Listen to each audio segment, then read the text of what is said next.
സക്കാത്ത് നിസ്കാരത്തോടൊപ്പം പരിശുദ്ധ ഖുർആൻ അതിന്റെ ഗൗരവം നമുക്ക് പഠിപ്പിച്ചു തരുന്നുണ്ട്. പലരും നമ്മളോട് സക്കാത്ത് തരാൻ വേണ്ടി ചോദിക്കും. അപ്പൊ നമ്മൾ മനസ്സിലാക്കേണ്ട ഒരു കാര്യമുള്ളത്, സക്കാത്ത് എന്ന് പറഞ്ഞത് അങ്ങനെ എടുത്തു കൊടുക്കാനുള്ളതല്ല.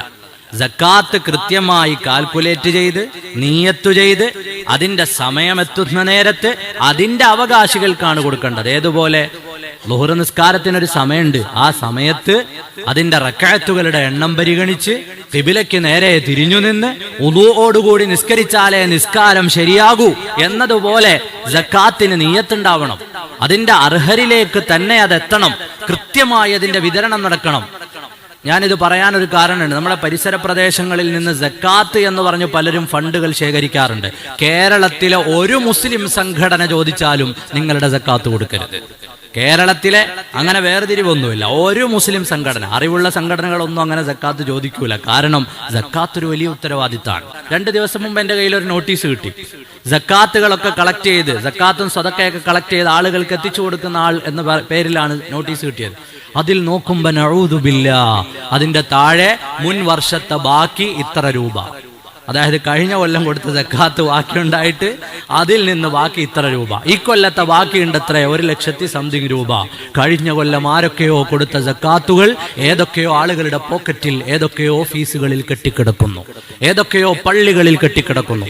സ്വതക്ക എത്ര വേണേലും കൊടുത്തോ, സ്വതക്ക എത്രയും കൊടുത്തോ, പക്ഷേ സക്കാത്ത് അതിന്റെ ഗൗരവം മനസ്സിലാക്കി കൊടുക്കണം. മഹല്ലത്തുകളിലെ ഇമാമിങ്ങൾ, ഉസ്താദുമാർ സമൂഹത്തോട് പറയേണ്ട ഒരു സാഹചര്യത്തിലാണുള്ളത്. അതൊരു കൊള്ളയായി മാറിയ കാലത്താണ്. സക്കാത്ത് തരൂ എന്ന് പറഞ്ഞ് പലരും വാങ്ങിയിട്ട്.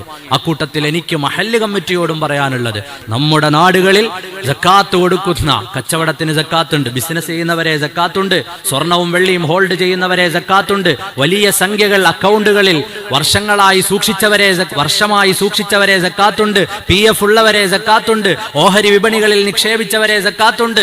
ഇൻഷാ അല്ലാഹ് പിന്നീട് ഒരു അവസരത്തിൽ പറയാം. മഹല്ലിലെ തന്നെ പാവങ്ങളെ നമ്മൾ കണ്ടെത്തിയിട്ട് നിങ്ങളുടെ സക്കാത്ത് ഇന്നയാൾക്ക് കൊടുക്കണേ എന്ന് നമുക്ക് ചൂണ്ടിക്കാണിച്ചു കൊടുക്കാൻ പറ്റും. മഹല്ല് കമ്മിറ്റിക്ക് ഒന്നിച്ച് വാങ്ങാൻ പറ്റൂല, അതും പറ്റൂല. ഒരു മഹല്ല് കമ്മിറ്റിക്ക് സക്കാത്ത് വാങ്ങാൻ അർഹതയില്ല, അനുവാദമില്ല.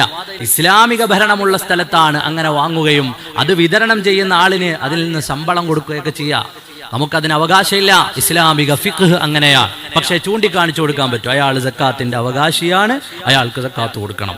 അങ്ങനെ ഒരു 10 കൊല്ലം കണ്ടന്തറ മഹല്ലിലെ സമ്പന്നരായ ആളുകളുടെ സക്കാത്ത് ഈ മഹല്ലിലെ അർഹതപ്പെട്ടവരിലേക്ക് വന്നാൽ ഈ മഹല്ലിലെ പാവങ്ങളുടെ ജീവിതത്തിൽ മാറ്റം ഉണ്ടാവും. അതിന്റെ തെളിവാണ് മദീനത്തു റസൂലില്ലാഹ് സ്വല്ലല്ലാഹു അലൈഹി വസല്ലം.